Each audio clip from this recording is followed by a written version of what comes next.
예, 안녕하십니까. 저는 성균관대학교 비주얼 컴퓨팅 연구실의 박사과정생 현상익이라고 합니다.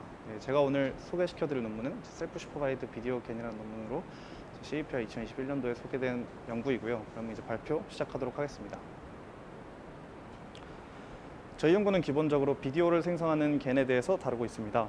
비디오 겐이란 이제 랜덤 노이즈를 입력으로 받아서 이제 저렇게 다양하고 사실적인 비디오를 생성하는 것을 목표로 하고 있습니다. 저희는 이러한 비디오 겐 중에서도 이제 클래스 레이블 같은 추가적인 정보를 받지 않는 언컨디셔널 비디오 겐에 대해서 연구를 진행했습니다. 저희가 이제 저희 연구에 대해서 좀 자세히 들어가기 앞서서 간단하게 백그라운드 지식에 대해서 먼저 설명드리려고 하는데요. 먼저 이제 비디오 겐에 대해서 설명드리도록 하겠습니다. 비디오 겐에 대해서 설명하기 위해서 먼저 가장 많이 사용되는 이미지 겐에 대해서 설명드리려고 하는데요. 이제 이미지 겐은 이제 제너레이터와 디스크리미네이터라는 두 가지 네트워크로 이루어져 있으며, 제너레이터는 노이즈로부터 이미지를 생성해내고요. 디스크리미네이터는 생성된 데이터와 이제 실제 데이터 간에 이게 리얼인지 페이크인지를 구분하는 태스크를 풀도록 합니다. 그리고 제너레이터는 이러한 디스크리미네이터를 속이도록 학습을 해서 이제 최종적으로는 이제 생성한 이미지가 실제 데이터와 비슷하게 되는 것을 목표로 합니다. 그리고 비디오 겐 또한 이 같은 프레임워크를 그대로 사용하고 있습니다. 하지만 이제 두 가지 큰 차이점이 있는데, 첫 번째는 제너레이터의 출력값이 한 장의 이미지가 아닌 이제 비디오, 즉 여러 개의 연속된 프레임으로 이루어졌다는 점이 다르고요. 그리고 다음으로는 이제 일반적으로 두 개 이상의 디스크리미네이터를 쓴다는 점이 다른 점입니다. 이 두 개의 디스크리미네이터는 일반적으로 그 프레임 단위의 사실성을 판단하는 이미지 디스크리미네이터와 비디오 전체의 단위의 사실성을 판단하는 비디오 디스크리미네이터로 이루어져 있습니다.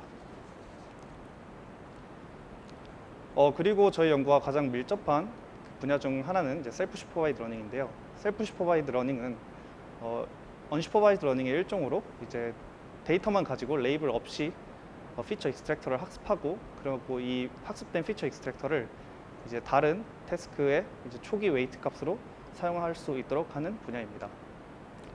이러한 셀프 슈퍼바이드 러닝의 이제 가장 핵심적인 부분 중 하나는 어떠한 태스크를 주냐에 따라서 학습되는 피처가 다르다는 점인데요.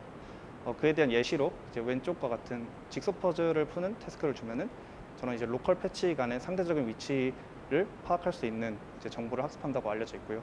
그 오른쪽과 같은 이제 컨트라스티브 러닝이라는 태스크가 있는데, 이거는 이제 한 이미지에서 나온 모든 리프레젠테이션의 시뮬러리티를 맥시마이즈하는 방향으로 학습을 해서 최종적으로 인스턴스 디스크리미네이티브한 피처를 배우는 것을 목적으로 하고 있습니다. 그럼 이제 저희 연구에 대해서 설명드리겠습니다. 먼저 생성 모델의 관점에서의 이미지와 비디오의 차이를 간략하게 설명드리려고 합니다.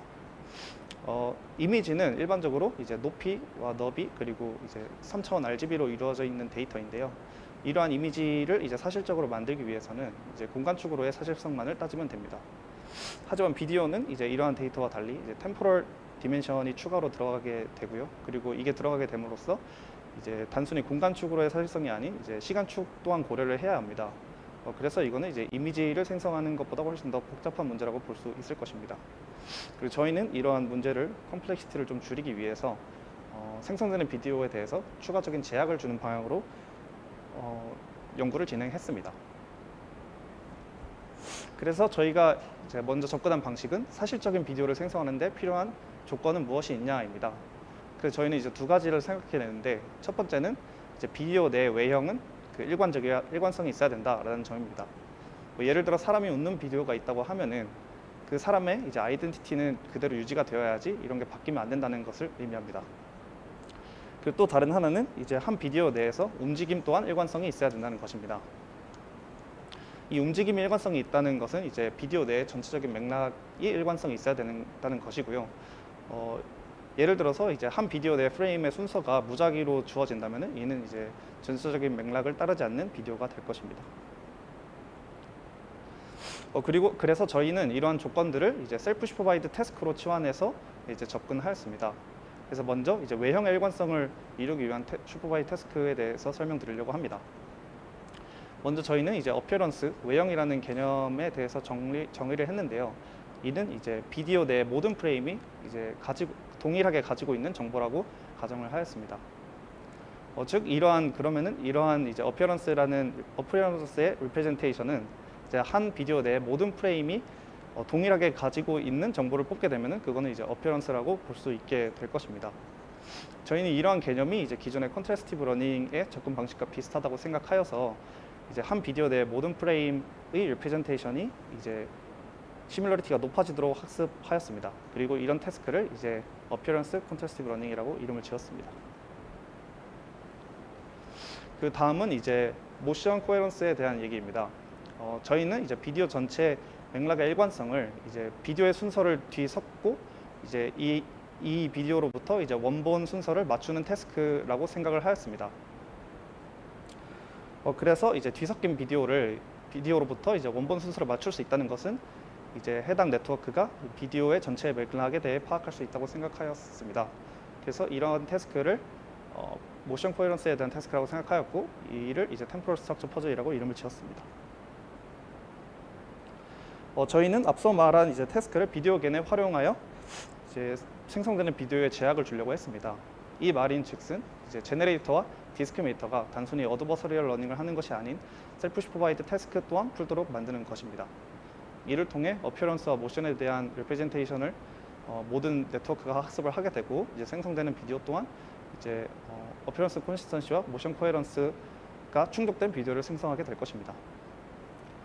저희가 사용한 태스크는 이제 두 가지 태스크인데요. 이는 앞서 말씀한 것과 똑같기 때문에 넘어가도록 하겠습니다. 각 태스크에 대해서 간략하게 어떻게 구현이 되어 있는지 말씀드리려고 하는데요. 먼저 어피어런스 컨트래스티브 러닝에 대해서 말씀드리겠습니다. 해당 태스크는 먼저 입력 비디오로부터 서로 다른 두 프레임을 뽑게 됩니다. 그리고 다른 비디오로부터 프레임을 뽑고 여기서 이제 같은 비디오에서 나온 프레임들끼리의 시밀러리티는 맥시마이즈하고 다른 비디오에서 나온 프레임과의 거리는 멀어지게 합니다. 이를 통해서 이제 네트워크는 어피어런스라는 개념에 대해서 알 수 있게 됩니다. 다음은 템포럴 스트럭처 퍼즐에 대해서 설명드리도록 하겠습니다. 이 태스크는 비디오를 입력으로 받았을 때 이를 이제 여러 가지 서브 클립으로 나눈 후에 해당 클립들의 순서를 섞고 이제 다시 순서가 바뀐 비디오를 입력으로 줘서 원래의 순서를 마치도록 합니다.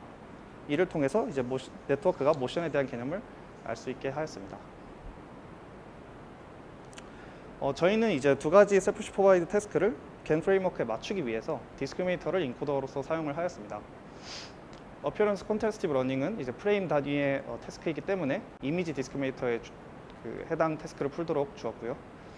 그리고 템포럴 스트럭처 퍼즐은 이제 비디오 레벨의 태스크이기 때문에 비디오 디스크리미네이터에 해당 태스크를 풀도록 태스크를 주었습니다. 그리고 단순히 디스크리미네이터가 해당 문제들을 푸는 것은 이제 생성되는 비디오에는 제약 조건이 될 수 없을 수도 있습니다. 따라서 이제 단순히 디스크리미네이터만 셀프 슈퍼바이드 러닝을 하는 것이 아닌 제너레이터 또한 셀프 슈퍼바이드 러닝을 통해서 학습될 수 있도록 만들었습니다. 그래서 전체적인 구조는 다음과 같습니다. 먼저 실선 부분을 보시면은 제너레이터가 생성한 비디오와 실제 비디오를 통해서 디스크리미네이터들이 어드버서리얼 러닝을 진행하게 되고요. 그리고 점선 부분을 통해서 디스크리미네이터가 이제 셀프 슈퍼바이드 러닝을 하게 됩니다. 그리고 생성된 비디오를 통해서 이러한 로스는 제너레이터까지 흐르게 됩니다.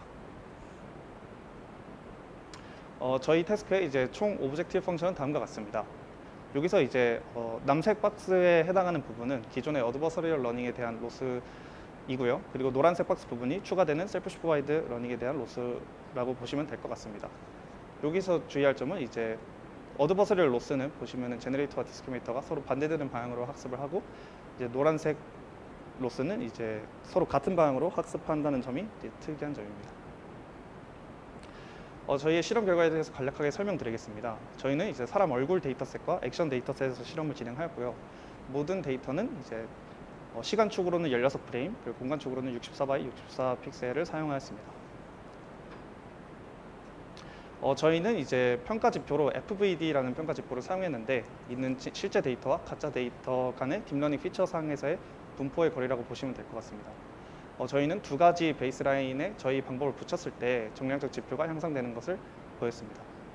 또한 각 태스크를 추가하였을 때 점진적으로 성능이 오르는 것을 보였고, 그리고 그 다음에 이제 저희가 레퍼런스로 삼은 셀프 슈퍼바이드 태스크와 저희가 제안한 셀프 슈퍼바이드 태스크를 적용했을 때의 성능 차이를 보였습니다.